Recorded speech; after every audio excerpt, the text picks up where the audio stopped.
গাজায় গণ উচ্ছেদ পরিকল্পনার কঠোর বিরোধিতা জর্ডান পাকিস্তানে। শাসন কাঠামো ঢেলে সাজানো ও পুনর্বাসন ইস্যুতে বৈঠক। পশ্চিম তীরে ইসরায়েলের হামলা অব্যাহত।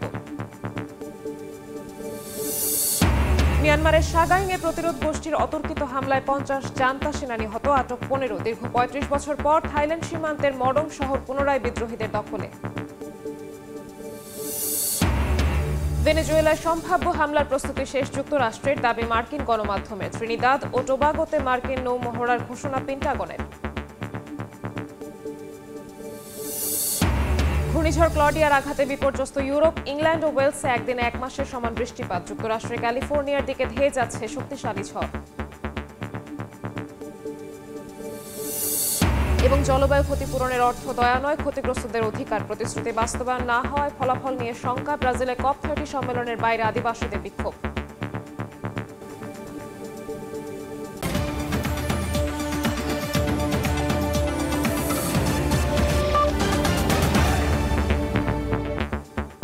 আন্তর্জাতিক সময়ের সঙ্গে আছি আমি শবনব নিবিড়। গাজার বাসিন্দাদের অন্য কোথাও স্থানান্তরের বিষয়ে অমত প্রকাশ করেছে জর্ডান ও পাকিস্তান। উপত্যকা থেকে ফিলিস্তিনিদের গণ উচ্ছেদের পরিকল্পনার বিরোধিতা করবেন বলে জানান জর্ডানের রাজা ও পাকিস্তানের প্রধানমন্ত্রী। এদিকে যুদ্ধ বিধ্বস্ত গাজায় চলছে শিক্ষা ব্যবস্থা পুনঃস্থাপনের কাজ। অঞ্চল জুড়ে প্রায় 82% স্কুল ধ্বংস হয়ে যাওয়ায় কাজটি সহজ হবে না বলে মনে করছেন সংশ্লিষ্টরা। গাজা ও পশ্চিম তীরে এখনও অব্যাহত রয়েছে ইসরায়েলি আগ্রাসন। গাজা ও পশ্চিম তীরে অব্যাহত রয়েছে ইসরায়েলি আগ্রাসন। খান ইউনিসের দক্ষিণাংশ, গাজা সিটির উত্তরাঞ্চল এবং রাফা সীমান্ত জুড়ে দখলদারদের হামলায় নতুন করে ধ্বংস হয়েছে বহু স্থাপনা। স্যাটেলাইট চিত্র অনুযায়ী যুদ্ধবিরতির পরও 1 মাসে অন্তত 1,500 ভবন উড়িয়ে দিয়েছে ইসরায়েলি বাহিনী। পশ্চিম তীরে রামাল্লার কাছে অবৈধ বসতি স্থাপনকারীদের আক্রমণে কয়েকজন ফিলিস্তিনি নিখোঁজ হওয়ার ঘটনাও সামনে এসেছে। এদিকে গাজাবাসীকে অন্যত্র স্থানান্তরের বিষয়ে স্পষ্ট অবস্থান নিয়েছে জর্ডান ও পাকিস্তান। ইসলামাবাদে 2 দিনের বৈঠকে জর্ডানের রাজা আবদুল্লাহ ও পাকিস্তানের প্রধানমন্ত্রী শাহবাজ শরীফ জানান, গাজার মানুষকে গণ উচ্ছেদের কঠোর বিরোধিতা করবেন তারা। যুদ্ধ পরবর্তী গাজা নিয়ে আরব ইসলামী 8টি দেশের সমন্বিত উদ্যোগ, শাসন কাঠামো পুনর্গঠন ও পুনর্বাসন পরিকল্পনা নিয়েও আলোচনা হয় বৈঠকে। এই পরিস্থিতিতেই গাজাকে ধীরে ধীরে আগের রূপে ফিরিয়ে আনার প্রচেষ্টা শুরু হয়েছে। চলছে অঞ্চলটির শিক্ষা ব্যবস্থা পুনঃস্থাপনের কাজ। 2 বছরের ইসরায়েলি আগ্রাসনে ধ্বংস হয়ে গেছে গাজার প্রায় 82% স্কুল ভবন। এর মধ্যেও অস্থায়ীভাবে পাঠদান শুরুর ব্যবস্থা করেছে বিভিন্ন আন্তর্জাতিক সংস্থা। ধ্বংসস্তূপে পরিণত স্কুলের উঠান কিংবা পাশের খালি জমিতে অস্থায়ী স্কুল তৈরির উদ্যোগ চলছে। তবে শিক্ষা সামগ্রীর ঘাটতি ও নিরাপদ পরিবেশের অভাবে এই কার্যক্রম চালিয়ে যাওয়া কঠিন হয়ে পড়েছে। সবচেয়ে বেশি প্রভাবিত হচ্ছে শিক্ষার্থীরা। যুদ্ধ চলাকালীন তারা শারীরিক ও মানসিক দুইভাবেই হারিয়ে ফেলেছে স্বাভাবিক ছন্দ। শিক্ষকরা বলছেন, যুদ্ধোত্তর মানসিক চাপ সামলে শিক্ষায় ফিরিয়ে আনাই এখন সবচেয়ে কঠিন কাজ। সাদিয়া তাসনিম, সময় সংবাদ। হরমুজ প্রণালী থেকে একটি তেলবাহী জাহাজ আটক করেছে ইরানের বিপ্লবী গার্ড বাহিনী। সংযুক্ত আরব আমিরাত থেকে সিঙ্গাপুরগামী ট্যাঙ্কারটি স্থানীয় সময় শুক্রবার সকালে থামিয়ে দেওয়া হয়। IRGC জানিয়েছে, ট্যাঙ্কারটি আইন লঙ্ঘন করে উচ্চ সালফারযুক্ত জ্বালানি বহন করছিল। যদিও এ বিষয়ে বিস্তারিত জানায়নি তারা। আজনান বন্দর ছাড়ার পর 3টি ছোট নৌকা জাহাজটিকে ঘিরে ফেলে। এ সময় ট্যাঙ্কারটি হঠাৎ দিক পরিবর্তন করে বলে জানিয়েছে সামুদ্রিক। ঘটনাটি নিবিড়ভাবে পর্যবেক্ষণ করা হচ্ছে বলে জানিয়েছে মার্কিন নৌবাহিনীর 5ম নৌবহর। যুক্তরাজ্যের মেরিটাইম ট্রেড অপারেশন সেন্টার ঘটনাটি নিশ্চিত করে ওই রুটে সতর্কভাবে জাহাজ চলাচলের পরামর্শ দিয়েছে। মিয়ানমারের সাগাইংয়ে বিদ্রোহী গোষ্ঠীর অতর্কিত হামলায় গত কয়েকদিনে 50 জান্তা সেনা নিহত হয়েছেন। আটক করা হয়েছে আরও 15 সেনা সদস্যকে। পরে অঞ্চলটিতে সামরিক বাহিনী বিমান হামলা চালালেও কোনো হতাহতের খবর পাওয়া যায়নি। তবে আতঙ্কে পালিয়েছেন 5,000-এর বেশি বাসিন্দা। এদিকে দীর্ঘ 35 বছর পর মিয়ানমার থাইল্যান্ড সীমান্তের কৌশলগত মডং শহরের পুনরায় দখলে নিয়েছে কারেন বিদ্রোহীরা। এমন পরিস্থিতিতে মিয়ানমার ভিত্তিক আন্তর্জাতিক প্রতারণা চক্রের বিরুদ্ধে অভিযান শুরু করেছে যুক্তরাষ্ট্র। মিয়ানমারের সাগাইং অঞ্চলে গত কয়েকদিন ধরে বিদ্রোহী গোষ্ঠী পিপলস ডিফেন্স ফোর্স ও জান্তা সেনাদের মধ্যে ব্যাপক সংঘর্ষ চলছে। সংবাদ মাধ্যম ইরাবতী জানিয়েছে, দুপক্ষের সংঘর্ষে কান্তবালু ও খিউন সীমান্তে অর্ধশত সেনা ও সামরিক বাহিনী সমর্থিত মিলিশিয়া সদস্য নিহত হয়েছে। বেশ কয়েকজন আটক হয়েছে পিডিএফ এর হাতে। ঘটনাস্থল থেকে উদ্ধার করা হয়েছে বিপুল পরিমাণ আগ্নেয়াস্ত্র। অতর্কিত হামলায় সেনা নিহতের পর ওই এলাকায় আকাশপথে আক্রমণ চালায় সেনাবাহিনী, তবে হতাহতের কোনো খবর পাওয়া যায়নি। দুপক্ষের তীব্র সংঘাতের জেরে অন্তত 14টি গ্রামের 5,000-এর বেশি মানুষ ঘরবাড়ি ছেড়ে পালিয়েছেন। দেশটির দক্ষিণাঞ্চলে বেকায়দায় পড়েছে জান্তা বাহিনী। দীর্ঘ 35 বছর পর মিয়ানমার থাইল্যান্ড সীমান্তবর্তী কৌশলগত মডং শহর পুনর্দখল করেছে কারেন ন্যাশনাল ইউনিয়ন KNU বিদ্রোহী এবং তাদের মিত্ররা। জান্তা বাহিনী ও বিদ্রোহীদের সংঘর্ষের পর সেনারা থাইল্যান্ডে পালিয়ে যায়। পাহাড়ি এই শহরটি সিংখন পাস সীমান্তে অবস্থিত। এর পাশে থাইল্যান্ডের প্রাচ্যপ খিরিকান প্রদেশ। মডং একসময় KNUর মাইক জেলার সদর দপ্তর ছিল। 1990 সালে এটি জান্তার দখলে চলে যায়। এদিকে মিয়ানমার ভিত্তিক আন্তর্জাতিক প্রতারণা চক্রের বিরুদ্ধে অভিযান শুরু করেছে যুক্তরাষ্ট্র। মার্কিন বিচার বিভাগ জানিয়েছে, এরই মধ্যে থাইল্যান্ডে গঠিত নতুন স্ক্যাম সেন্টার স্ট্রাইক ফোর্স মোতায়েন করেছে FBI। অভিযানের অংশ হিসেবে এরই মধ্যে কারেন্ট স্টেটের তাইচ্যাং স্ক্যাম কম্পাউন্ডের ওয়েবসাইট জব্দ করা হয়েছে। এছাড়া স্ক্যাম ব্যবসায় জড়িত থাকার অভিযোগে Democratic current benevolent army DKBA এবং এর কয়েকজন নেতার উপর নিষেধাজ্ঞা আরোপ করেছে যুক্তরাষ্ট্র। স্ট্রাইক ফোর্সের দাবি, চীনা অপরাধ চক্র পরিচালিত এসব কেন্দ্র থেকে প্রতি বছর মার্কিন নাগরিকদের কাছ থেকে প্রায় $10 বিলিয়ন হাতিয়ে নেওয়া হয়। ইয়াসিন মোহাম্মদ জিসান, সময় সংবাদ। ভেনেজুয়েলায় যুক্তরাষ্ট্রের সম্ভাব্য হামলার সব প্রস্তুতি প্রায় সম্পন্ন বলে জানিয়েছে মার্কিন গণমাধ্যম NPR। ত্রিনিদাদ ও টোবাগোতে 5 দিন ব্যাপী নৌ মহড়ার ঘোষণা দিয়েছে পেন্টাগন। আজ বিশ্বের সবচেয়ে বড় বিমানবাহী জাহাজ USS জেরাল্ড R. ফোর্ড পৌঁছাবে উত্তর ক্যারিবীয় সাগরে। এতে যুক্ত হবেন 15,000 মার্কিন সেনা এবং নৌবাহিনীর 2,000 সদস্য। উত্তর ক্যারিবীয় সাগরে মার্কিন সামরিক মহড়াকে যুদ্ধের হুমকি হিসেবে আখ্যা দিয়েছেন ভেনেজুয়েলার প্রেসিডেন্ট নিকোলাস মাদুরো। দিন দিন বাড়ছে ভেনেজুয়েলা যুক্তরাষ্ট্রের বৈরিতা। উত্তর ক্যারিবীয় সাগর তীরবর্তী দেশটিতে এখনও সরাসরি হামলার ঘোষণা দেননি মার্কিন প্রেসিডেন্ট। তবে হামলার সব প্রস্তুতি প্রায় সম্পন্ন হয়ে গেছে বলে জানিয়েছে মার্কিন গণমাধ্যম NPR। ভেনেজুয়েলার কাছাকাছি ত্রিনিদাদ ও টোবাগোর উপকূলে 5 দিনব্যাপী নৌমহড়া চালাবে যুক্তরাষ্ট্র। উত্তর ক্যারিবীয় সাগরে রোববার পৌঁছাবে বিশ্বের সবচেয়ে বড় বিমানবাহী জাহাজ USS জেরাল্ড R. ফোর্ড। এতে যুক্ত হবেন 15,000 মার্কিন সেনা এবং 2,000 মেরিন। সম্প্রতি ডোনাল্ড ট্রাম্প জানিয়েছিলেন, ভেনেজুয়েলা ইস্যুতে তিনি মনে মনে সিদ্ধান্ত নিয়েছেন, তবে বিষয়টি স্পষ্ট করেননি।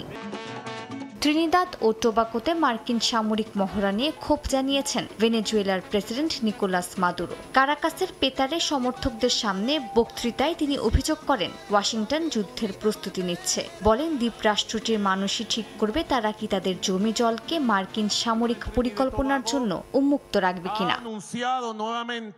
যুক্তরাষ্ট্রের সমর দফতর দাবি করেছে, এসব পদক্ষেপ মূলত মাদকবাহী নৌকা আটকানোর জন্যই নেওয়া হচ্ছে। ট্রাম্প প্রশাসনের কর্মকর্তারাও ইঙ্গিত দিয়েছেন যে ভেনেজুয়েলাকে লক্ষ্য করে সম্ভবত স্থল হামলার প্রস্তুতি নেওয়া হচ্ছে। CNN-এর এক প্রতিবেদন অনুযায়ী ভেনেজুয়েলায় বড় ধরনের অভিযানের জন্য প্রয়োজনীয় সামরিক সক্ষমতা এখনো মাঠে নেই। ভূখণ্ডে আঘাত হানলে মাদুরো বাহিনীর প্রতিরোধ আর মার্কিন অভ্যন্তরীণ রাজনৈতিক চাপ সব মিলিয়ে মার্কিন প্রেসিডেন্ট ডোনাল্ড ট্রাম্প কঠিন বাস্তবতার মুখোমুখি হতে পারেন। বিশেষজ্ঞরা বলতে হলেও ক্ষমতা বিরোধীদের হাতে যাওয়ার কোনো নিশ্চয়তা নেই। তাদের মতে মাদুরোকে সরানোই শেষ লক্ষ্য নয়, বরং শুরু। স্থিতিশীলতা ফিরিয়ে আনতে যুক্তরাষ্ট্রকে 5 থেকে 10 বছরের পরিকল্পনা নিয়ে মাঠে নামতে হবে। মালিহা সুহরওয়ার্দী, সময় সংবাদ। ইউক্রেনের রাজধানী কিয়েভে রাশিয়ার ব্যাপক ড্রোন ও ক্ষেপণাস্ত্র হামলায় 6 জন নিহত হয়েছেন। আহত হয়েছেন অনেকেই। ইউক্রেনের প্রেসিডেন্ট ভলোদিমির জেলেনস্কি দাবি করেছেন, বেসামরিক নাগরিকদের লক্ষ্য করেই শুক্রবারে এই ভয়াবহ হামলার পরিকল্পনা করেছিল মস্কো। একই দিনে রুশ তেল বন্দরে ইউক্রেনের হামলায় বৈশ্বিক জ্বালানি সরবরাহেও ধাক্কা লেগেছে। দেখে আতশবাজি মনে হলেও এটি আসলে ছিল ইউক্রেনের ওপর রাশিয়ার ভয়াবহ ড্রোন হামলা। রাতভর রাশিয়ার 430টি ড্রোন ও 18টি ক্ষেপণাস্ত্র হামলায় আগুন ধরে যায় কিয়েভের বহু আবাসিক ভবনে। ঘটে হতাহতের ঘটনা। ইউক্রেনীয় কর্তৃপক্ষ জানিয়েছে, কিয়েভের প্রায় প্রতিটি অঞ্চলেই বহুতল ভবন ক্ষতিগ্রস্ত হয়েছে। Дякую ще раз за службу. সামাজিক মাধ্যমে ইউক্রেনের প্রেসিডেন্ট ভলোদিমির জেলেনস্কি জানিয়েছেন, এই হামলার মূল লক্ষ্য ছিল কিয়েভের সর্বোচ্চ ক্ষতি সাধন করা। এছাড়া পরিকল্পিতভাবে এই হামলা বেসামরিক নাগরিকদের ওপরেই চালানো হয় বলে দাবি করেন তিনি। জাতিসংঘ মহাসচিব আন্তোনিও গুতেরেস রাশিয়ার এই হামলার তীব্র নিন্দা জানিয়েছেন। মুখপাত্র জানান, এসব হামলা আন্তর্জাতিক মানবাধিকার আইনের লঙ্ঘন এবং তাৎক্ষণিকভাবে বন্ধের আহ্বান জানিয়েছেন মহাসচিব। ইউক্রেনও বাড়িয়েছে পাল্টা আঘাত। রুশ প্রতিরক্ষা মন্ত্রণালয় জানিয়েছে তারা 200-র বেশি ইউক্রেনীয় ড্রোন ভূপাতিত করেছে। এছাড়া মস্কোর গুরুত্বপূর্ণ নভরোসিয়েস্ক বন্দর শহরের তেল টার্মিনালে ইউক্রেনের ক্ষেপণাস্ত্র ও ড্রোন হামলা সাময়িকভাবে 22 লাখ ব্যারেল দৈনিক তেল রপ্তানি বন্ধ হয়ে গেছে, যা বৈশ্বিক সরবরাহের 2%। এতে আন্তর্জাতিক বাজারে তেলের দাম 2% পর্যন্ত বেড়ে যাওয়ার শঙ্কা করা হচ্ছে। মালিহা সুহুরওয়ার্দী, সময় সংবাদ। আন্তর্জাতিক সময় আরও থাকছে। দুর্নীতির বিরুদ্ধে মেক্সিকোর রাজপথে জেনজি আন্দোলনকারীরা বিক্ষোভ ছড়িয়ে পড়েছে 50টি শহরে। রাজনৈতিক সংস্কার ও নিরাপত্তার দাবিতে পেরুর রাস্তায় সাধারণ মানুষ।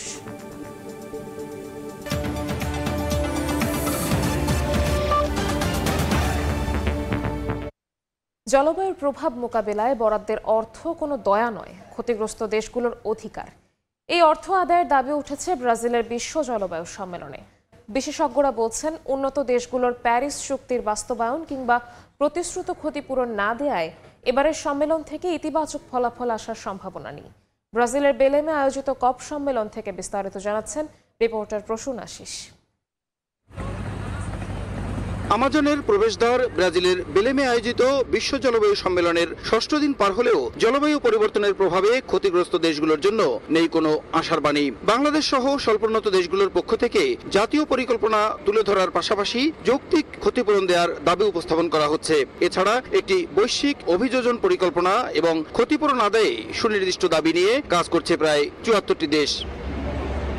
বাংলাদেশ থেকে পরিবেশ, বন ও জলবায়ু পরিবর্তন, পররাষ্ট্র, অর্থ ও দুর্যোগ মন্ত্রণালয় এবং প্রধান উপদেষ্টার কার্যালয়ের কর্মকর্তারা আন্তর্জাতিক এই সম্মেলনে যোগ দিয়ে জলবায়ুর প্রভাবে ঝুঁকিপূর্ণ দেশগুলোর আর্থিক সুরক্ষায় সোচ্চার হয়েছেন। যারা উন্নত বিশ্বের দেশগুলো আছে তাদের কাছে আমাদের ক্লেম করা যে আমরা লোনের বদলে আমরা গ্র্যান্ট চাই ক্লাইমেট চেঞ্জ ইস্যুতে। এই সেক্টরে আমরা লোন চাই না, কারণ লোন নিলে সেগুলা বোঝা টানতে হয় অনেক বছর ধরে। 2015 সালে প্যারিস চুক্তি অনুযায়ী ক্ষতিপূরণের অর্থ পাওয়ার বিষয়টি কোনো দয়া নয়, ক্ষতিগ্রস্ত দেশগুলোর অধিকার বলে জানান উপদেষ্টা ফরিদা আক্তার। ওরা যে প্রতিশ্রুতি দিয়েছিল প্যারিস সম্মেলনের সময়, প্যারিস এগ্রিমেন্ট তারা লঙ্ঘন করছে এবং তারা ডিলেই প্রসেস ফলো করছে। এবং আমাদের উচিত হবে যে এখন যখন আমরা ফাইন্যান্সের দাবি করব, এটা আমরা দয়া চেয়ে দাবি করছি। সরকারের পাশাপাশি সম্মেলনে যোগ দিয়েছে বেসরকারি প্রতিষ্ঠানের প্রতিনিধি ও বিশেষজ্ঞরা। তাদের মতে, উন্নত দেশগুলো ক্ষতিপূরণ দেওয়ার প্রতিশ্রুতি রক্ষা না করায় এবারের সম্মেলন থেকে ইতিবাচক ফল আসার সম্ভাবনা নেই। ক্ষতিপূরণের জন্য সবাই মিলে যে তহবিল গঠন করা এবং তার মাধ্যমে এই বিশ্বকে গড়ে তোলা, সেই জায়গাটা আসলে কেউ কমিটমেন্টগুলো ওইভাবে রাখছে না, এবং এই কারণে যে রেজাল্টের কথা বলি, সেই রেজাল্টগুলো আমরা দেখতে পাই না। এদিকে বড় বড় অবকাঠামো প্রকল্পের কারণে আমাজন রেইন ফরেস্ট ও ভূমি ধ্বংস হচ্ছে দাবি করে জলবায়ু সম্মেলনের 6ষ্ঠ দিনেও মানববন্ধন ও প্রতিবাদ কর্মসূচি পালন করে আদিবাসী সম্প্রদায়। জলবায়ু পরিবর্তনের প্রভাবে ক্ষতিগ্রস্ত দেশগুলোকে ক্ষতিপূরণ দেওয়ার ক্ষেত্রে উন্নত দেশগুলোর অনেকটা অনীহা থাকার কারণে গত কপ সম্মেলনগুলোর মতো এবারের সম্মেলন থেকেও বাংলাদেশ সহ উন্নয়নশীল দেশগুলোকে খালি হাতে ফিরতে হতে পারে বলে আশঙ্কা করছেন বিশেষজ্ঞরা। সেক্ষেত্রে এই সম্মেলনের পর থেকেই জোর লবিং চালিয়ে যেতে হবে এসব ক্ষতিপূরণ আদায়ে সমস্ত দেশগুলোর যৌথ উদ্যোগ নিয়ে। ব্রাজিলের বেলেম থেকে প্রসূন আশিস, সময় সংবাদ। দেখছেন আন্তর্জাতিক সময়, সঙ্গেই থাকুন। ভারত নিয়ন্ত্রিত জম্মু কাশ্মীরের একটি থানায় ভয়াবহ বিস্ফোরণে নিহত হয়েছেন অন্তত 9 জন, আহত হয়েছেন আরও 32। শনিবার স্থানীয় সময় গভীর রাতে শ্রীনগরের নওগাম থানায় জব্দকৃত বিস্ফোরক পরীক্ষা নিরীক্ষার সময় এ ঘটনা ঘটে। ভারতীয় সংবাদ মাধ্যম জানায়, নিহতদের বেশিরভাগ ছিলেন পুলিশ এবং ফরেনসিক দলের সদস্য। এ ঘটনায় স্থানীয়দের মাঝে উদ্বেগ দেখা দিয়েছে। এদিকে এ ঘটনার সঙ্গে দিল্লির লালকেল্লার বিস্ফোরণের ঘটনার সম্পৃক্ততা রয়েছে বলে দাবি পুলিশের। শুক্রবার স্থানীয় সময় গভীর রাতে ভারতের জম্মু কাশ্মীরের শ্রীনগরের নওগাম থানায় জব্দ থাকা বিস্ফোরক দ্রব্য পরীক্ষা করছিলেন পুলিশ সদস্য ও ফরেনসিক টিম। সেখানেই আচমকা শক্তিশালী বিস্ফোরণে কেঁপে ওঠে গোটা এলাকা। ঘটনাস্থলেই হতাহত হন বেশ কয়েকজন। হতাহতদের বড় অংশই পুলিশ ও ফরেনসিক কর্মী। ফায়ার সার্ভিস কয়েক ঘন্টার চেষ্টায় আগুন নিয়ন্ত্রণে আনলেও থানা ভবনের বড় অংশ পুড়ে গেছে। আহতদের মধ্যে কয়েকজনের অবস্থা আশঙ্কাজনক। স্থানীয় পুলিশ কর্মকর্তারা জানান, আগুন ছড়িয়ে পড়তেই ভেতরে আটকা পড়ে যান অনেকে। তাই মৃতের সংখ্যা আরও বাড়তে পারে বলে আশঙ্কা প্রকাশ করেন তারা। এ ঘটনায় স্থানীয়দের মাঝে উদ্বেগ দেখা দিয়েছে। এখানে একটি বিস্ফোরণের পর আমরা আতঙ্কিত হয়ে পড়ি। আসল ঘটনা কি ঘটেছে সেটা বুঝতেই আমাদের 15-20 মিনিট লেগে যায়। এরপর আমরা যখন থানার সামনে যাই তখন দেখি সব পুড়ে ধ্বংস হয়ে গেছে। নয়াদিল্লির লালকেল্লার কাছে ভয়াবহ বিস্ফোরণে 13 জন নিহত হওয়ার মাত্র 4 দিন পর কাশ্মীরের ঘটনায় উত্তেজনা আরও বেড়েছে। পুলিশের দাবি, হরিয়ানার ফরিদাবাদ থেকে উদ্ধার করা বিস্ফোরকগুলো মজুদ ছিল জম্মু কাশ্মীরের ওই থানায়। ফরিদাবাদের এই ঘটনার সঙ্গে দিল্লির লালকেল্লার বিস্ফোরণের ঘটনার সম্পৃক্ততা রয়েছে। নাদিম মারজান, সময় সংবাদ। আর্জেন্টিনার বুয়েনোস আইরেসে একটি বাণিজ্যিক এলাকায় ভয়াবহ বিস্ফোরণের ঘটনা ঘটেছে। স্থানীয় সময় শুক্রবার কৃষি ও রাসায়নিক পণ্যের 3টি ভবনে আগুন লাগে। এর পরপরই রাতের আকাশ জুড়ে জ্বলে ওঠে বিশাল আগুনের গোলা। ভিডিওতে দেখা যায় দাউ দাউ করে জ্বলছে ভবন। খবর পেয়ে ঘটনাস্থলে পৌঁছে আগুন নিয়ন্ত্রণে কাজ করছে একাধিক ইউনিট। রাসায়নিক উপাদান থাকায় দ্রুত ছড়িয়ে পড়ছে আগুন। নিয়ন্ত্রণে আনতে বেগ পেতে হয়েছে দমকল কর্মীদের। এখন পর্যন্ত 3 জনের আহত হওয়ার খবর পাওয়া গেছে। ঘূর্ণিঝড় ক্লডিয়ার আঘাতে বিপর্যস্ত হয়ে পড়েছে ইউরোপ। যুক্তরাজ্যের কিছু শহরে ঝড়ের প্রভাবে একদিনেই 1 মাসের সমান বৃষ্টিপাত হয়েছে। দেখা দিয়েছে আকস্মিক বন্যা। এতে ওয়েলস ও মনমাউথে মেজর ইনসিডেন্ট ঘোষণা করা হয়েছে। ঝড়ের আঘাতে পর্তুগালে মৃতের সংখ্যা বেড়ে দাঁড়িয়েছে 3 জনে। এদিকে যুক্তরাষ্ট্রের ক্যালিফোর্নিয়ার দিকে ধেয়ে আসছে শক্তিশালী ঝড়। বাসিন্দাদের দ্রুত নিরাপদ আশ্রয়ে সরে যেতে বলা হয়েছে। একদিনের ঝড়েই 1 মাসের বৃষ্টিপাতের রেকর্ড ভেঙে গেছে যুক্তরাজ্যে। দেখা দিয়েছে আকস্মিক বন্যা। ইউরোপ জুড়ে তাণ্ডব চালানো ঘূর্ণিঝড় ক্লডিয়ার প্রভাবে বিপর্যস্ত হয়ে পড়েছে দেশটি। স্থানীয় সময় শনিবার বৃষ্টিপাতের তীব্রতা পর্যবেক্ষণ করে ইংল্যান্ড ও ওয়েলসের বিভিন্ন এলাকায় সিভিয়ার ফ্লাড ওয়ার্নিং জারি করা হয়। ওয়েলসের মনমাউথে রাত 1:30টায় মেজর ইনসিডেন্ট ঘোষণা করে জরুরি সেবা বিভাগ। বন্যায় ডুবে যায় রাস্তাঘাট, বেশ কিছু রুটে বন্ধ হয়ে যায় ট্রেন চলাচল। ক্লডিয়ার প্রভাবে বড় আকারের ক্ষয়ক্ষতি হয়েছে পর্তুগালেও। আলবুফেইরায় একটি ক্যাম্পিং এলাকায় টর্নেডো আঘাত হানায় ঘটেছে হতাহতের ঘটনা। আলগার্ভ, বেজা ও সেতুবাল এলাকায় দ্বিতীয় সর্বোচ্চ সতর্কতা অ্যাম্বার অ্যালার্ট জারি করেছে আবহাওয়া দফতর। এর আগে লিসবনের কাছে ফেরো এলাকায় বন্যায় ঘুমন্ত অবস্থাতেই এক দম্পতি মারা যান। এদিকে যুক্তরাষ্ট্রের সাউদার্ন ক্যালিফোর্নিয়াতেও দেখা দিয়েছে ঘূর্ণিঝড়ের আশঙ্কা। দেশটির আবহাওয়া দফতরের পূর্বাভাস বলছে দ্রুত গতিতে শহরটির দিকে এগিয়ে যাচ্ছে শক্তিশালী এক ঘূর্ণিঝড়। এর মধ্যেই জারি করা হয়েছে বন্যা সতর্কতা। দাবানল প্রবণ এলাকাগুলোতে ভূমিধস দেখা দিতে পারে বলেও শঙ্কা করা হচ্ছে। এতে বাসিন্দাদের নিরাপদ আশ্রয়ে সরে যাওয়ার নির্দেশ দেওয়া হয়েছে। সাদিয়া তাসনিম, সময় সংবাদ। যুক্তরাষ্ট্রের লস অ্যাঞ্জেলেসে 2টি ঝড়ের আঘাতে বন্যা ও ভূমিধসের সতর্কতা জারি করা হয়েছে। স্থানীয় সময় শুক্রবার পরপর 2টি ঝড় আঘাত হানে। ঝড়ের কারণে লস অ্যাঞ্জেলেসে 2 থেকে 4 মিলিমিটার আর আশপাশের পাহাড়ি এলাকায় 8 থেকে 10 মিলিমিটার বৃষ্টিপাত হতে পারে বলে পূর্বাভাস দিয়েছে আবহাওয়া বিভাগ। চলতি বছর জানুয়ারিতে ভয়াবহ দাবানলে ক্ষতিগ্রস্ত এলাকাগুলো সবচেয়ে বেশি ঝুঁকিতে রয়েছে বলে সতর্ক করা হয়েছে। জানুয়ারিতে ইটন ও প্যালিসেডস দাবানলে 30 জনের মৃত্যু এবং 16,000-এর বেশি বাড়িঘর ক্ষতিগ্রস্ত হয়। এসব এলাকায় প্রবল বৃষ্টিপাত উদ্বেগের কারণ হয়ে দাঁড়িয়েছে। আন্তর্জাতিক সময় আরও থাকছে। পবিত্র রমজান সামনে রেখে বিমানের টিকিটের দাম না বাড়ানোর দাবি আমিরাত প্রবাসী বাংলাদেশিদের। ভোগান্তির বিষয়ে সরকারের নজরদারির আহ্বান, স্বচ্ছতা নিশ্চিতের তাগিদ। দূষণের কবলে ভারতের দিল্লি ও পাকিস্তানের লাহোর। এই 2 মহানগরে শ্বাসকষ্ট, চোখ জ্বালাপোড়া আর অসুস্থতায় বিপর্যস্ত সাধারণ মানুষ। দিল্লিতে দূষণের তীব্রতায় শনিবার স্কুল বন্ধ রাখা হয়।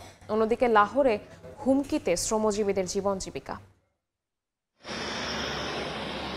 দিল্লি ও লাহোর 2 শহরই জানাচ্ছে একই বার্তা। দূষণ এখন সীমান্ত মানে না। শ্বাসকষ্ট, রোগব্যাধি আর জীবিকার লড়াইয়ে বিপর্যস্ত কোটি মানুষ। 2 দেশের শহরে দূষণ এখন এক অভিন্ন সংকট। ভারতের রাজধানী নয়াদিল্লিতে রাষ্ট্রপতি ভবন, ইন্ডিয়া গেট সবই ঢাকা ঘন ধোঁয়াশায়। সকালে হাঁটা, দৌড়ানো বা অফিসে যাওয়াই কঠিন হয়ে পড়েছে। শনিবার নয়াদিল্লির বায়ুমান রেকর্ড করা হয়েছে ৩৮৮, যা গুরুতর পর্যায়ে চলে গেছে। দূষণের তীব্রতার কারণে নির্মাণ কাজে কড়াকড়ি আরোপের পাশাপাশি সীমিত পরিসরে চলছে কলকারখানার কার্যক্রম। দূষণের মাত্রা খুবই বেশি, এ কারণে বাচ্চারাও কষ্ট পাচ্ছে, আর বয়স্কদের জন্য তো আরো কঠিন। এমনকি আমার বয়সী মানুষও সমস্যায় ভুগছে। দূষণ এখন সত্যি ভয়াবহ পর্যায়ে পৌঁছে গেছে। এদিকে পাকিস্তানের লাহোরেও একই চিত্র। দ্বিতীয় বৃহত্তম শহর তীব্র দূষণে আক্রান্ত। এদিন শহরের বায়ুমান ছিল ৩৪৪, যা বিপজ্জনক হিসেবে বিবেচনা করা হয়। যানবাহন, ধুলা আর কৃষি জমিতে আগুন, সব মিলিয়ে শহর জুড়ে ভয়াবহ ধোঁয়াশা। এ অবস্থায় সবচেয়ে বেশি ভুগছেন খোলা আকাশের নিচে কাজ করা শ্রমজীবী মানুষ। সকাল 7টায় পাইকারি বাজারে যাই, ধোঁয়াশায় গলা বসে যায়, কাশি হয়, চোখে জ্বালা করে। ২-৩ বার অসুস্থ হয়ে বাড়িতে বসে থাকতে হয়েছে, কিন্তু বের না হলে পেট চলবে কিভাবে? শীত নামলেই কুয়াশা আর ধোঁয়ায় আচ্ছন্ন হয়ে যায় পাঞ্জাব ও লাহোর। সরকারের এন্টি স্মোক গান সাময়িক স্বস্তি দিলেও দীর্ঘমেয়াদী সমাধান নেই। দূষণের এই ধাক্কা ঠেকাতে হিমশিম খাচ্ছে সাধারণ মানুষ। শিউলি রোজা, সময় সংবাদ। দেখছেন আন্তর্জাতিক সময়। ক্ষমা চাওয়ার পরও $500 কোটি পর্যন্ত ক্ষতিপূরণ চেয়ে বিবিসির বিরুদ্ধে মামলার ঘোষণা দিয়েছেন মার্কিন প্রেসিডেন্ট ডোনাল্ড ট্রাম্প। আগামী সপ্তাহের যে কোনো সময় এ মামলা করা হতে পারে বলে জানান তিনি। এমনকি বিষয়টি নিয়ে ব্রিটিশ প্রধানমন্ত্রী কিয়ার স্টারমারের সঙ্গে কথা বললেন বলেও জানান মার্কিন প্রেসিডেন্ট। স্থানীয় সময় শুক্রবার এয়ারফোর্স ওয়ানে দেয়া সাক্ষাৎকারে বিবিসির বিরুদ্ধে আইনি ব্যবস্থা নেওয়ার কথা জানান যুক্তরাষ্ট্রের প্রেসিডেন্ট ডোনাল্ড ট্রাম্প। তার বক্তব্য বিভ্রান্তিকরভাবে সম্পাদনার ঘটনায় বিবিসি একটি ফেক নিউজ চ্যানেল তা প্রমাণ হয়েছে বলে মন্তব্য করেন ট্রাম্প। বলেন, আগামী সপ্তাহে যে কোনো সময় $100 থেকে $500 কোটি পর্যন্ত ক্ষতিপূরণ চেয়ে মামলা করা হতে পারে বিবিসির বিরুদ্ধে। আমার মনে হয় এটা আমাকে করতেই হবে। তারা প্রতারণার বিষয়টি স্বীকারও করেছে, অর্থাৎ তারা চাইলে এটা নাও করতে পারত, কিন্তু করেছে। তারা আমার মুখ থেকে বের হওয়া শব্দই বদলে দিয়েছে। এ সময় ব্রিটিশ প্রধানমন্ত্রী কিয়ার স্টারমারের কাছে বিবিসি সংক্রান্ত বিষয়টি তুলে ধরতে চান বলে জানান ট্রাম্প। বলেন, স্টারমার বিবিসির স্বাধীনতাকে সমর্থন জানিয়েছেন, তবে তিনি সরাসরি ট্রাম্প বিরোধী অবস্থান নেননি। যুক্তরাজ্যের মানুষও এ ঘটনায় ক্ষুব্ধ বলে উল্লেখ করেন ট্রাম্প। এর আগে বৃহস্পতিবার বিবিসি জানায় তাদের চেয়ারম্যান সামির শাহ হোয়াইট হাউসে প্রেসিডেন্ট ট্রাম্পের উদ্দেশ্যে একটি ব্যক্তিগত চিঠি পাঠিয়েছেন। সেখানে তিনি ও বিবিসির পক্ষ থেকে প্রেসিডেন্টের বক্তৃতার ভিডিও সম্পাদনার জন্য দুঃখ প্রকাশ করা হয়, তবে ক্ষতিপূরণ দিতে নারাজ বিবিসি। এর সপক্ষে 5টি যুক্তিও তুলে ধরে গণমাধ্যমটি। গেল সোমবার ট্রাম্পের আইনজীবীরা বিবিসিকে একটি চিঠি পাঠান। সেখানে অভিযোগ করা হয় 2021 সালে যুক্তরাষ্ট্রের ক্যাপিটল হিলে দাঙ্গার আগে ট্রাম্পের দেয়া একটি বক্তৃতার সম্পাদিত ভিডিও প্রকাশ করে তারা প্রেসিডেন্টের মানহানি করেছে। একই সঙ্গে শুক্রবারের মধ্যে ক্ষমা চাওয়া ও ক্ষতিপূরণ দেওয়ার সময়সীমাও বেঁধে দেন তারা। রাইসা জান্নাত, সময় সংবাদ। সৌদি আরবের কাছে F-35 যুদ্ধ বিমান বিক্রির প্রস্তাব বিবেচনা করছেন মার্কিন প্রেসিডেন্ট ডোনাল্ড ট্রাম্প। এয়ারফোর্স ওয়ানে সাংবাদিকদের সঙ্গে সাক্ষাৎকারে একথা জানান তিনি। বলেন, লকহিড মার্টিনের তৈরি এই অত্যাধুনিক যুদ্ধ বিমান কেনার ব্যাপারে আগ্রহ প্রকাশ করেছে রিয়াদ। আগামী সপ্তাহে হোয়াইট হাউসে সৌদি প্রিন্স মোহাম্মদ বিন সালমানের সঙ্গে বৈঠকের আগেই সম্ভাব্য এই অস্ত্র চুক্তির আলোচনা সামনে এলো। আসন্ন বৈঠকে অর্থনৈতিক ও প্রতিরক্ষা চুক্তি সই হওয়ার সম্ভাবনা রয়েছে বলেও জানান মার্কিন প্রেসিডেন্ট। তিনি আবারও আশা প্রকাশ করে বলেন, সৌদি শিগগিরই আব্রাহাম অ্যাকর্ডসে যুক্ত হবে। যদিও ফিলিস্তিনি রাষ্ট্র গঠনের রোডম্যাপ ছাড়া এমন পদক্ষেপে আগ্রহী নয় রিয়াদ। পাকিস্তানের সাবেক প্রধানমন্ত্রী ইমরান খানকে শান্তির জন্য বড় হুমকি হিসেবে উল্লেখ করেছিলেন কুখ্যাত যৌন নিপীড়নকারী জেফ্রি এপস্টিন। তার নতুন প্রকাশিত ইমেইল থেকে তথ্য জানা গেছে। ইমেইলে এপস্টিন ইমরানকে পুতিন, এরদোয়ান ও খামেনির সঙ্গে তুলনা করেন। তিনি ইমরান খানের রাজনৈতিক প্রভাব, পারমাণবিক ইস্যু নিয়ে মনোভাব এবং ব্যক্তিগত জীবন নিয়ে মন্তব্য করেন। অভিযোগ করেন তার ইসলামপন্থী চরিত্র ও সত্য বলার অক্ষমতা নিয়ে। এদিকে সামাজিক যোগাযোগ মাধ্যমে এপস্টিনের বান্ধবী গিজলেইন ম্যাক্সওয়েলের সঙ্গে ইমরান খানের 1990 সালে তোলা একটি ছবিও ভাইরাল হয়েছে বলে জানিয়েছে পাকিস্তানি গণমাধ্যম ডন।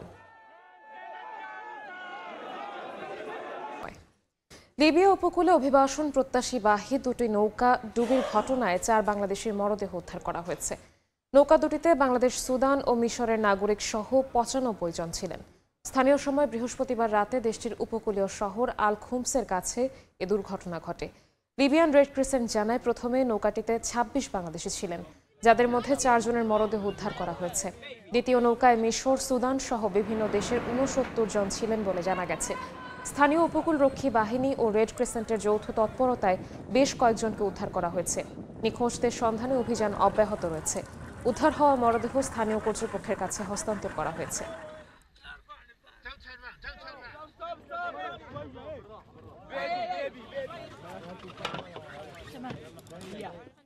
বছরের শেষ দিকে এসেও অধিকার আদায়ের লক্ষ্যে বিক্ষোভে নেমেছেন বিভিন্ন দেশের মানুষ। রাজনৈতিক সংস্কার, দুর্নীতি দমন এবং নিরাপত্তার দাবিতে রাস্তায় নেমেছেন পেরুর বাসিন্দারা। আন্দোলনকারীদের বেশিরভাগই তরুণ। দুর্নীতি বিরোধী প্রতিবাদে সোচ্চার মেক্সিকোর জেনজি আন্দোলনকারীরাও। সামাজিক যোগাযোগ মাধ্যমে শুরু হওয়া বিক্ষোভ দ্রুতই ছড়িয়েছে রাজপথে। এদিকে ব্রাজিলের বেলেম শহরে COP30 চলাকালে আন্দোলনে নেমেছেন জলবায়ু কর্মীরা। রাজনৈতিক সংস্কার, দুর্নীতি দমন এবং সার্বিক নিরাপত্তা নিশ্চিতের দাবিতে পেরুর রাজধানী লিমায় বিক্ষোভ চলছে। এতে নেতৃত্ব দিচ্ছেন জেনজি প্রজন্ম এবং কর্মী ও পরিবহন মন্ত্রীরা। স্থানীয় সময় শুক্রবার কংগ্রেস ভবনের দিকে অগ্রসর হওয়া মিছিলটি আটকে দেয় পুলিশ। ক্ষমতায় আসার পর থেকেই জরুরি অবস্থা জারি করে অপরাধ দমনের প্রতিশ্রুতি দিয়েছেন দেশটির প্রেসিডেন্ট জোসে জেরি। তবে আন্দোলনকারীদের অভিযোগ, সরকার এখনো বাস্তব পদক্ষেপ নেয়নি। তরুণদের দাবি, দীর্ঘদিনের সমস্যাগুলোর সমাধানের সময় এসেছে। আন্দোলনের মুখে দেশজুড়ে জরুরি অবস্থা জারি করেছে সরকার। মেক্সিকোতে অনলাইন প্ল্যাটফর্মে শুরু হওয়া জেনজি আন্দোলন কয়েকদিনের ব্যবধানে 50টিরও বেশি শহরে ছড়িয়ে পড়েছে। সরকার বিরোধী ক্ষোভ ও ক্রমবর্ধমান নিরাপত্তাহীনতার প্রতিবাদে রাজধানীর অ্যাঞ্জেল অব ইন্ডিপেন্ডেন্স থেকে জোকালো পর্যন্ত বিক্ষোভ মিছিল করে আন্দোলনকারীরা। তবে সরকারের দাবি, এই আন্দোলন জনগণের ইচ্ছায় নয়, বরং বিভিন্ন রাজনৈতিক মহলের ইন্ধনে বড় আকার ধারণ করেছে। বিরোধী দলের ভূমিকা নিয়েও সন্দেহ জানায় প্রশাসন। এদিকে ব্রাজিলের বেলেমে COP30 চলাকালে জলবায়ুর পরিবর্তন ঠেকানো এবং আদিবাসীদের ভূমি সুরক্ষা নিশ্চিতের দাবিতে হাজারো মানুষ রাস্তায় নামেন। নারী, তরুণ, আদিবাসী সহ সব বয়স ও জাতিগোষ্ঠীর মানুষের অংশগ্রহণে বিক্ষোভ আরও বিস্তৃত রূপ নেয়। অভিযোগ ওঠে, তাদের ভবিষ্যৎ বিষয়ে হওয়া চুক্তিতে তাদের অংশগ্রহণ নিশ্চিত করা হচ্ছে না। আন্দোলনের মুখে সম্মেলন কেন্দ্রের আশেপাশে নিরাপত্তা ব্যবস্থা আরও জোরদার করে প্রশাসন। সাদিয়া তাসনিম, সময় সংবাদ। রমজান সামনে রেখে বাংলাদেশে বিমানের টিকিটের দাম না বাড়ানোর দাবি জানিয়েছেন সংযুক্ত আরব আমিরাতে বসবাসকারী প্রবাসী বাংলাদেশিরা। হজ মৌসুমেও যেন বিমানে যাতায়াতে ভোগান্তি না হয় সে বিষয়েও সরকারের নজরদারি চান তারা। বিমান ভাড়া ও সেবায় স্বচ্ছতা নিশ্চিতের আহ্বান তাদের। বিস্তারিত শিবলি আল সাদিকের রিপোর্টে। আর কয়েক মাস পর শুরু হচ্ছে আমিরাত প্রবাসীদের ছুটির মৌসুম। রমজানের আগে ঈদুল আজহা পর্যন্ত এই সময়টা দেশে যাওয়ার উপযুক্ত সময় হিসেবে দেখেন তারা। কিন্তু প্রতি বছরের মতো এবারও কি বাড়বে টিকিটের দাম, এই নিয়ে দুশ্চিন্তায় সাধারণ প্রবাসীরা। যারা বাংলাদেশে রয়েছেন, আপনাদের জন্য যত সুযোগ সুবিধা আমাদের পক্ষ থেকে আমরা দিতে পারি সবকিছু ইনশাআল্লাহ চেষ্টা করব। বাংলাদেশ বিমান এবং বাংলাদেশের যে সমস্ত এয়ারলাইন্স গুলা রয়েছে তাদের প্রাইস যাতে সমান পর্যায়ে থাকে সেজন্য ঊর্ধ্বতন কর্তৃপক্ষের নিকট আবেদন। আমিরাতের গ্রিন সিটি আলাইন শহরটিতে রয়েছে অসংখ্য বাংলাদেশি ট্রাভেল এজেন্সি। বাংলাদেশের ট্যুরিস্ট ভিসা বন্ধ থাকায় তাদের ভরসা শুধু টিকিট বিক্রি। শীতকাল, রমজান, ঈদ এই মৌসুমে ভালো ব্যবসার আশায় থাকেন তারা। কিন্তু দেশীয় এয়ারলাইন্সগুলোর টিকিটের দাম বেড়ে যাওয়ায় কমে গেছে চাহিদা। বাংলাদেশ বিমান কেন এত, যেখানে বাংলাদেশ বিমান প্রাইস হবে কম সেখানে কেন এত বেশি? এই জন্য একটা রিকোয়েস্ট করবো যে বাংলাদেশ বিমান কাছে যতটুকু সম্ভব প্রাইসটা কমানোর জন্য। আপনারা সময়ের আগে মিনিমাম 2 থেকে 3 মাস আগে আপনার ঈদ কেন্দ্রিক টিকিটগুলো আপনারা আগেই করে রাখবেন। আদারওয়াইজ যখন কাছাকাছি সময় যাবে তখন টিকিটের প্রাইস বাড়বে, একদম নিঃসন্দেহে বলতে পারি। ট্রাভেল ব্যবসায়ীরা জানান, বেশি মুনাফার আশায় তারা এই ব্যবসায় নামলেও এখন আয় কমে গেছে। কারণ একদিকে ভিসার জটিলতা, অন্যদিকে টিকিটের অস্বাভাবিক মূল্য বৃদ্ধি। ছুটির সময়ও অনেক প্রবাসী টিকিটের দাম বেশি হওয়ায় দেশে যেতে পারেন না। ভিসা সমস্যার সমাধান না হলে ট্রাভেল, ট্যুরিজম এবং টাইপিং ব্যবসায় বড় ক্ষতির আশঙ্কা রয়েছে বলে জানান তারা। শিবলি আল সাদিক, সময় সংবাদ, সংযুক্ত আরব আমিরাত। ফিনল্যান্ডের স্টুডেন্ট পার্লামেন্ট ও ইউথ কাউন্সিল নির্বাচনে বাংলাদেশি নারী শিক্ষার্থীরা নেতৃত্বের উজ্জ্বল দৃষ্টান্ত স্থাপন করেছেন। ভিন্ন ভিন্ন শহর থেকে 2 শিক্ষার্থী লড়ছেন কাউন্সিলর পদে। এদিকে Finland young consultant of the ইয়ারের ফাইনালে জায়গা করে নিয়েছেন আরেক বাংলাদেশি নারী শিক্ষার্থী। ফিনল্যান্ড থেকে মহিউদ্দিন মধুর রিপোর্ট। মাইমুনা মাহরিন ফিনল্যান্ডের এসপো শহরের কিলুনপুস্তি স্কুলের 7ম শ্রেণীর ছাত্রী। চিকিৎসক হওয়ার স্বপ্ন বাংলাদেশের রাজশাহীতে জন্ম নেওয়া এই শিক্ষার্থীর। মাহরিন স্কুলে তার নেতৃত্ব গুণের স্বীকৃতিতেই মনোনীত হয়েছেন চলমান ইউথ কাউন্সিল নির্বাচনের প্রার্থী হিসেবে। এসপো শহরের ভোটারদের আগ্রহেও তিনি এখন শীর্ষ প্রতিদ্বন্দ্বীদের একজন। আমার ক্যাম্পেইনটা এমন ভাবে হচ্ছে যে আমার যে ফ্রেন্ড আছে আমার স্কুল থেকে অথবা অন্য স্কুল থেকে, তো ওটার হচ্ছে একটা চ্যাট গ্রুপ আছে, তো ওইখানে যে আমি বলি অথবা যখন ডাইরেক্টলি দেখা হয় তখন ওদের সাথে কথা বলি যে আমি এখানে এরকম এসপোর একটা জায়গায় দাঁড়িয়েছি, তুমি ভোট করতে পারলে আমাকে ভোট দিও। স্বেচ্ছাসেবী কর্মকাণ্ডে সক্রিয় অংশগ্রহণে বাংলাদেশি কমিউনিটির আরেক পরিচিত নাম তাসনিম নিশাত ইসলাম। আগের পরিষদে স্টুডেন্ট পার্লামেন্টের কাউন্সিলর নির্বাচিত হয়েছিলেন তিনি। এবারও ভান্তা শহর থেকে লড়ছেন আত্মবিশ্বাস নিয়ে। আমি 2 বছর কাজ করেছি, এই জন্য আমার মনে হয় যে এইবারও আমি ইনশাল্লাহ ভোট পাবো। আমি সোশ্যাল মিডিয়াতে আপলোড দিয়েছি এবং আমার ফ্রেন্ডদেরকে বলেছি আমাকে ভোট করার জন্য। 13 থেকে 17 বছরের শিক্ষার্থীদের নির্বাচন চলবে 21 নভেম্বর পর্যন্ত। তাদের ভোটেই নির্বাচিত হয় স্কুল কমিউনিটির প্রতিনিধিরা। তারা শিক্ষার্থীদের ভাবনা, সমস্যা ও উন্নয়ন চাহিদা শহর প্রশাসনের কাছে তুলে ধরার গুরুত্বপূর্ণ সুযোগ পান। আর ভবিষ্যৎ নেতৃত্বের ভিত্তি তৈরি হয় এখানেই। নেতৃত্ব শুধু স্কুলেই নয়, পৌঁছে গেছে জাতীয় পেশাদার ক্ষেত্রেও। ফিনল্যান্ডের young consultant of the year এর ফাইনালিস্ট নির্বাচিত হয়েছেন রোজা লাক্সোনেন। টপ 10-এ লড়া এই বাংলাদেশি এখন ফিনল্যান্ড নেতৃত্বের এক উজ্জ্বল নাম। পরিবেশ প্রকৌশল ও টেকসই উন্নয়নে তার কাজ জলবায়ু নীতি ও অবকাঠামো পরিকল্পনায় উল্লেখযোগ্য ভূমিকা রেখে চলেছে। পরিবেশ বিশেষজ্ঞ হিসেবে কাজ করছেন ফিনল্যান্ডের একটি প্রতিষ্ঠানে। আমি একমাত্র ফরেনার এই টপ 10-এর মধ্যে, আর কেউ ফরেনার, সবাই হলো ফিনিশ। আর আমি অনেক প্রাউড যে আমি বাংলাদেশকে কিভাবে রিপ্রেজেন্ট করতে পারতেছি কম্পিটিশনে ইয়াং কনসালটেন্ট হিসাবে। রোজার লক্ষ্য তরুণদের সঙ্গে নিয়ে পরিবেশ, সমতা ও কমিউনিটির ভিত্তিতে টেকসই ভবিষ্যতের ভাবনা গড়ে তোলা। এই 3 নারী শিক্ষার্থী বাংলাদেশ কমিউনিটির জন্য বড় গৌরবের অর্জনের, যারা বিদেশ বিভুঁয়ে নিজেদের মেলে ধরছেন নেতৃত্ব গুণে। তাদের জন্য সময় সংবাদের শুভকামনা। মহিউদ্দিন মধু, সময় সংবাদ, ফিনল্যান্ড। ইতালির অর্থ ও বাণিজ্যের রাজধানী এবং বিশ্ব ফ্যাশনের প্রধান শহর মিলান। দেশটির দ্বিতীয় বৃহত্তম এই শহর ইতিহাস, ঐতিহ্য আর আভিজাত্যে ভরপুর। এখানে বসবাস করেন 30,000-এর বেশি বাংলাদেশি। ব্যবসা ও কর্মসংস্থানের ভালো সুযোগ থাকায় সন্তুষ্ট তারা। ইতালি থেকে মাকসুদ রহমানের তথ্যচিত্রের রিপোর্ট। প্রায় 14 লাখ জনসংখ্যার শহর মিলান ইতালির বাণিজ্য ও অর্থনৈতিক রাজধানী।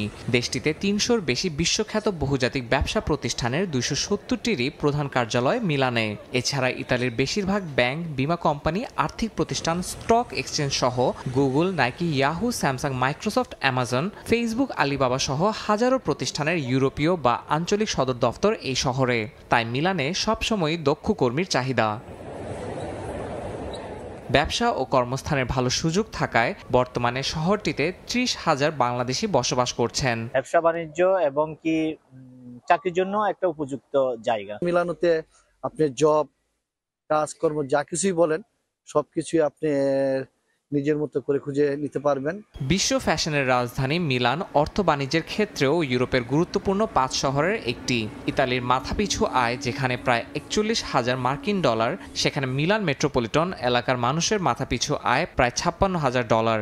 শহরটিতে বেকারত্বের হারও ইতালির মধ্যে সবচেয়ে কম, তবে বাসা ভাড়া অত্যন্ত বেশি, যা বিশ্বের মধ্যে 12তম স্থানে। তাই নতুন কর্মজীবীদের এখানে স্থায়ী হতে বেশ চ্যালেঞ্জের মুখে পড়তে হয়। হ্যামিলনের বাসিওয়ালার শহর খ্যাত মিলান 286 খ্রিস্টাব্দ থেকে 402 খ্রিস্টাব্দ পর্যন্ত প্রায় 147 বছর ছিল রোমান সাম্রাজ্যের পশ্চিম অঞ্চলের রাজধানী।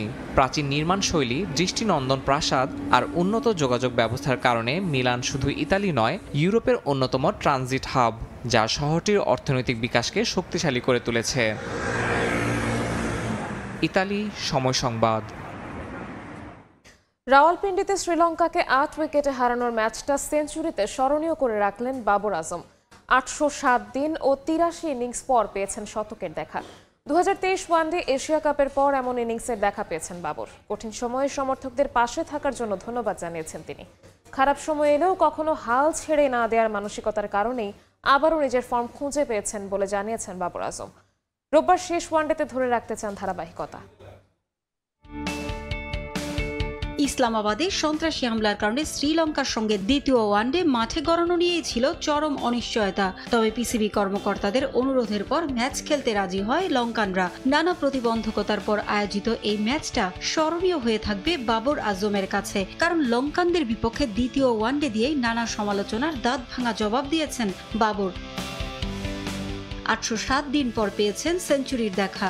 এর আগে রাওয়ালপিন্ডিতে ব্যাট করতে নেমে শুরুটা প্রত্যাশিত হয় শ্রীলঙ্কার। উদ্বোধনী জুটিতে 51 রান তোলেন দুই ওপেনার, তবে পাথুম নিশাঙ্কা 24 রানে আউট হলে ভাঙে এই জুটি। এরপর ইনিংস বড় করতে পারেননি কামিল মিশ্রা ও কুশল মেন্ডিস। বড় সংগ্রহের আশা জাগিয়েছিলেন সাদিরা সামারা বিক্রমা, তবে 42 রানে তাকে থামান হ্যারিস রোভ। 54 রান করে দলকে কক্ষপথে রাখেন জেনিথ লিয়ানাগে। এই ছাড়া কামিন্দু মেন্ডিস করেন 44 ও হাসারাঙ্গার ব্যাটে আসে অপরাজিত 37 রান, আর তাতেই 8 উইকেট হারিয়ে 288 রান স্কোরবোর্ডে যোগ করে শ্রীলঙ্কা। লক্ষ্য তাড়া করতে নেমে দাপুটে শুরু করে পাকিস্তান। সাইম আয়ুব 33 রানে বিদায় নিলেও ম্যাচে তার প্রভাব পড়তে দেননি বাবর ও ফখর। দুজন মিলে গড়েন 100 রানের জুটি। ফখর 78 রানে আউট হলেও ক্যারিয়ারের 20তম ওয়ানডে সেঞ্চুরি তুলে নেন বাবর। 119 বলে তার ব্যাটে আসে 102 রান। এছাড়া রিজওয়ান করেন 51। 10 বল হাতে রেখে দাপুটে জয় পায় পাকিস্তান। এ ম্যাচে সেঞ্চুরি করে পাকিস্তানের হয়ে কিংবদন্তি ক্রিকেটার সাইদ আনোয়ারের করা ওয়ানডেতে 20 সেঞ্চুরির রেকর্ড স্পর্শ করেছেন বাবর। সমালোচকদের দিয়েছেন দাঁত ভাঙা জবাব। দুঃসময়ে পাশে থাকার জন্য সমর্থকদের ধন্যবাদ জানিয়েছেন বাবর আজম। কঠোর পরিশ্রম ও ধৈর্যই তাকে আবারও কক্ষপথে ফিরিয়েছে বলে জানান 31 বছর বয়সী এই ক্রিকেটার। সিরিজের শেষ ওয়ানডেতেও ধারাবাহিকতা ধরে রাখার লক্ষ্য তার। পারভিন আক্তার, সময় সংবাদ। আন্তর্জাতিক সময়ের শীর্ষ সংবাদগুলো জানিয়ে দিচ্ছি আরও একবার। গাজায় গণ উচ্ছেদ পরিকল্পনার কঠোর বিরোধিতা জর্ডান পাকিস্তানের। শাসন কাঠামো ঢেলে সাজানো ও পুনর্বাসন ইস্যুতে বৈঠক। পশ্চিম তীরে ইসরায়েলের হামলা অব্যাহত। মিয়ানমারের সাগাইংয়ে প্রতিরোধ গোষ্ঠীর অতর্কিত হামলায় 50 জান্তা সেনা নিহত, আটক 15। দীর্ঘ 35 বছর পর থাইল্যান্ডের সীমান্তের মডং শহর পুনরায় বিদ্রোহীদের দখলে। এবং ভেনেজুয়েলায় সম্ভাব্য হামলার প্রস্তুতি শেষ যুক্তরাষ্ট্রের, দাবি মার্কিন গণমাধ্যমের। ত্রিনিদাদ ও টোবাগোতে মার্কিন নৌ মহড়ার ঘোষণা পেন্টাগনের।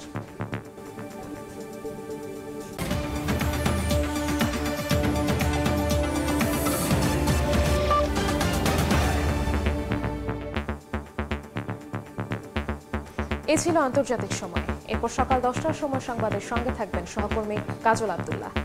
ধন্যবাদ শবনম। সকাল 10টার সময় সংবাদ নিয়ে আসছে কিছুক্ষণ পরে, সঙ্গে থাকুন সময়।